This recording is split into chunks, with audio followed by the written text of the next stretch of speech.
Can you tell us about the four most popular grapes on the island? Obviously, is always a sweet wine, Boal a medium sweet, Verdelho a medium dry, and Social, due to the characteristics of this grape, we always unify it as a dry wine. So let's say that for us, when we talk of a dry wine, we talk of a wine which has at least 45 grams of residual sugar.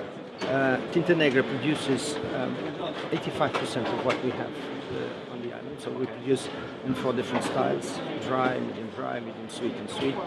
And Madeira actually has the reputation of being one of the longest lived wines on the planet. What is the secret in the winemaking that produces such wines with extraordinary longevity? Well, Madeira starts as a simple wine. I would say that we submit the wines to all the enemies of wine. So oxygen, we wouldn't want oxygen in the wine, so Madeira loves oxygen. We wouldn't want acidity in too high, but into Madeira, yes, it's... In your maturation cellars, you have to find the right balance between humidity and temperature. Absolutely. When you start with a wine, you have a taste of this wine, you have a style of your house, and what you do is, in this process, you have to decide what you want from the wine.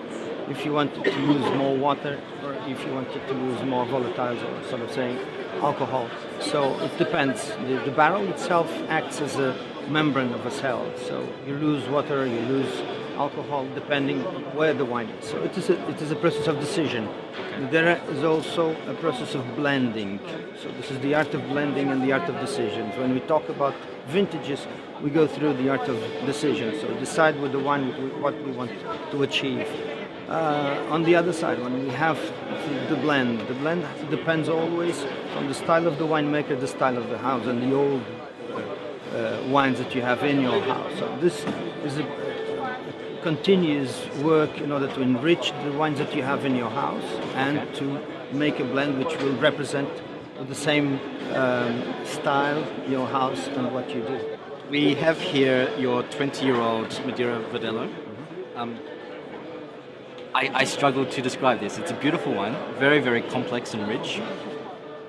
Can you help me with a description of this one?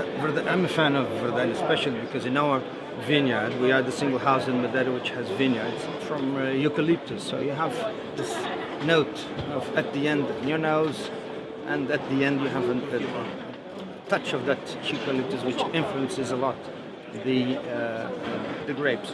This is a style which I would say, if you have a triangle with the acidity, the alcohol content, and the sugar, you would say that this grape is in the middle because it's balanced. So you have a flavor on your mouth which can go to the tropical fruits. If you would describe a color for this, would be the dark yellow, which is coming from the skin. That is what impresses you, and the acidity is the balance of this wine. Very nice. Well, I'm getting delicious honey, dried fruits, and some figs. Yeah, and just this beautiful complexity and length. I mean, it just, I keep tasting it again and again. It's a beautiful wine. Thank you. What food would you recommend to have with this wine? Well, that is a 20-year-old wine. I would say that is a wine to be drunk the way it is. On its own, but yeah. with that on its own. But with that, it's more on the aperitif side. So you can have it with a consommé, you can have it with some prawns, with some raw fish, even with sushi, sashimi. This kind of food, if it pleases you, this is perfect with it.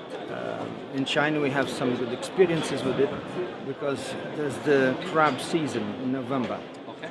And when we go to the Hong Kong fair, the people are searching for this wine, especially to combine it with the crabs, because they love it the way it comes out. Okay. Sounds great. I must go to China for the crab season, I think. You should.